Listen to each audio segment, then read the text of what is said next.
Why, hello there. Jacob. And today, well, ladies and gentlemen, today is a video I look forward to making pretty much every year at this point. But it is Jake, the Minnesota sports fans' annual training camp thoughts. That is right, ladies and gentlemen. We are finally to training camp season. And boy, is there a lot to talk about. I mean, but yeah. So without further ado, let's go ahead and dive right into it. So yeah. What are my thoughts? What are my opinions? What are some things I'd kind of like to see? And yeah, basically, just my quick overall general thoughts as we go here. And yeah.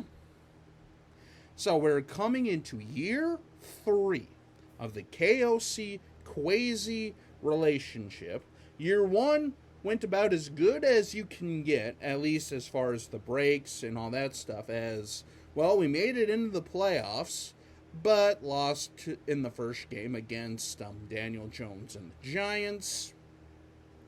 I mean, a lot of games that year probably should have gone different ways, but again, pendulum theory, as I like to say, and as some of my other sports friends and sports fans will know, sometimes the bounces just hit your way. Sometimes the bounces just go where they need to. And then last year, we went 7-10 with turnovers just kicking our butts. And by the way, I did watch the receiver documentary. By the way, highly recommend it. And hearing KOC right after the Eagles loss, I should say, lighting into the team, just made me feel that much better that I think the Wilfs, as of now, made the right decision. Just because you could hear the passion, you could hear the fire, you can hear a lot of that stuff that the Vikings Entertainment Network won't necessarily share. Because, well, let's be honest here, they basically only share whenever there's good times, good memories. Maybe they'll do occasional in memoriams and stuff like that, but for the most part, they're more positive and this and that and the other thing, which is fun, which is great. I mean, like I say, there's enough negativity and BS in the world these days that it's kind of nice to have some positivity every once in a while. But as a fan, I actually want to see what it's like when things are tough, when things are rough, and when things just happen. Because, well, let's be honest here, a lot has happened with the Vikings, especially just in this offseason in general. I mean, good God, Kyrie Jackson, Jordan Addison, new uniforms, year 3, extension talks, this, that, and the other thing. A brand new quarterback room outside of Nick Mullins and Jaren Hall. I mean, we have 2 completely different quarterbacks now. We have Sam Darnold, we have J.J. McCarthy. How is all that going to kind of interact together here? I mean, there's a lot of stuff that, literally day 1, reporting day for the Minnesota Vikings, we won't have a lot of answers to. But, like I say, that's what's going to be important to watch during these preseasons. So, but yeah. My thoughts on the 2024 Vikings and kind of what I'll be watching are, number 1, and first and foremost, the quarterback position, as I just got done kind of preambling here. Because J.J. McCarthy is definitely the future, but we brought in Sam Darnold to be basically the day 1 starter. Nick Mullins is still around. Jaren Hall is still around. I mean, that's going to be pretty interesting to see how that works. What the Final 4, Final 3, Final 2, or however Quasi and KOC decide to have the quarterback room looking this year. But if I had to make a guess as of right now, it's going to go Sam Darnold at 1. Then you could maybe argue JJ at 2. It's either going to be Nick Mullins or, JJ McCarthy. That's going to be the number 2. But like I say, though, it'll just depend on how J.J. McCarthy looks in the training camp, looks in the preseason games and all that stuff. Because like I say, we're still a little under 2 months away from, opening kickoff in New York against the Giants. So There's a lot that needs to be decided between now and then. Again, if you want my honest opinion, it's going to be Darnold at 1, and then I'd probably say McCarthy 2, Mullins 3, but you could very easily make Mullins 2, McCarthy 3 right now, and Jaron Hall probably either goes on the practice squad or ends up cut. But, yeah, so that's just sort of my thoughts and opinions there. Number 2, that's going to be kind of interesting to keep an eye on. The receiver 3 spot, because, well, heck, maybe even receiver 2 at this point, depending on what happens with Jordan Addison. So we'll kind of start off there, the whole off-season issues with Jordan Addison. Still not a lot of details there, so I'm not ready to say if Jordan Addison, should be punished a lot, a little. I don't know what exactly is going on, but the fact that this is the second offseason in a row that Addison has had something go against him.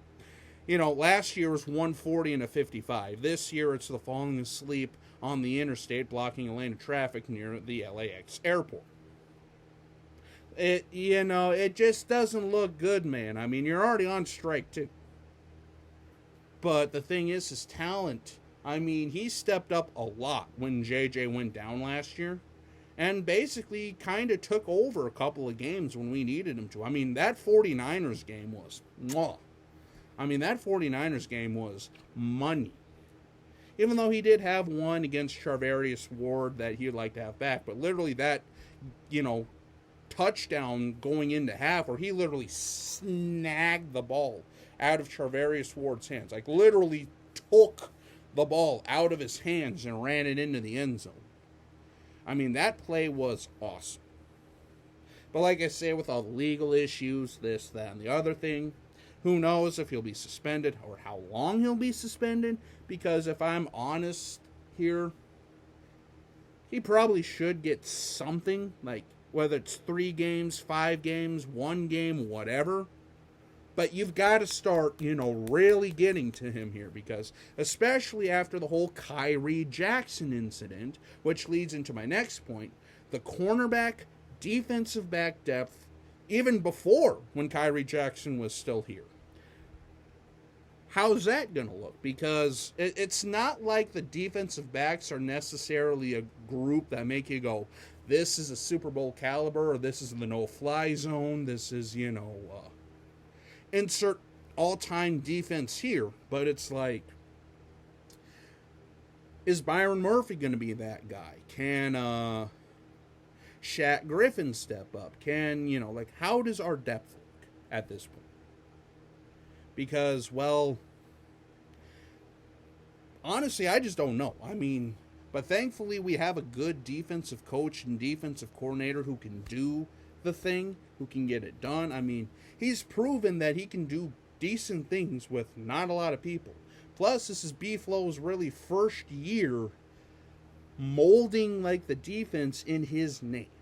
And like I say, if we could get a couple of games from the defense standing on their head, I'd greatly appreciate that, because a lot of people are predicting the Vikings to go like 8-9, 7-10, 6-11, stuff like that. And I'm like, I mean, even taking off the purple glasses, taking off the Hawkinson jersey and the hats and stuff like that, it's just like, I don't think we'll be that bad. I mean, yes, I know it's Sam Darnold, and, you can insert jokes here about him, but the Jets aren't necessarily an organization that's known for development and stuff like that here. I mean, let's just be honest here. They've been a nightmare pretty much since day one.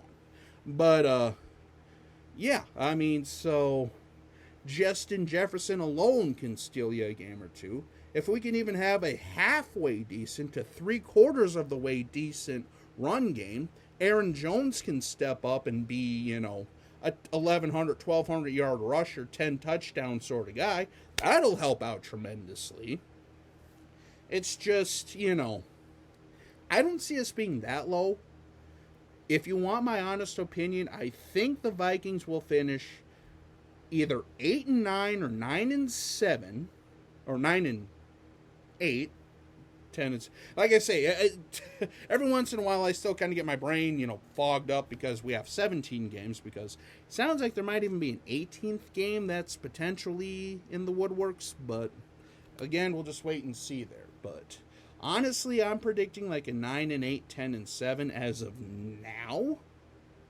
But that could very easily change because, there's always teams that rise, fall, injuries, suspensions, this, that, and the other thing. I mean, the season is a long season for not really being what you would consider a long season. There's still a lot of stuff that can happen, and usually does. But, yeah, I mean, like I say, that's just kind of a few things I'll be looking at. Like you say, the cornerback room / defense. How can Brian Flores get a lot of these pieces together here? The running game, can that be decent? What's going on with Jordan Addison? The receiving game, I mean, So those will just be mainly a few things that I'll really be looking at here. Special teams, another one too. Especially now that there's new rules with the special teams unit. They're basically adopting the USFL, UFL, XFL kickoff rules, where basically both teams line up at like the 30-yard line, kick the ball, can't run until the receiver catches it, and then they go. Which, honestly, is either going to be the greatest thing that's happened in a while, or just an unmitigated disaster. So, I guess we'll kind of wait and see there, but, yeah, it's going to be interesting to watch those kickoff rules as well. But, yeah, like I say, I'll also probably try to do a little bit of a review after, the preseason games and stuff like that if I can. I just, because I'm not exactly 100% sure what the schedule is, because I know our first game is August 10th against the Raiders at home, and I believe that's a 3 p.m. Central kickoff, so at that point, it'll just be kind of interesting to see what the lines look like, what sort of like the first team, second team, third team, guys that won't be on the team, the Mr. Mankato's, if you may say, the guys that show up out of nowhere and just light it up. But, yeah. So again, basically just kind of quick wrap it up. Quarterback battle, Jordan Addison, receiver 3. And the defense are the real big pieces that'll be interested in. So, yeah, like I say, now we're back, baby. So expect a lot more videos coming down the woodworks and this and that and the other thing. And until we meet again, this is Jacob. Skol Vikings.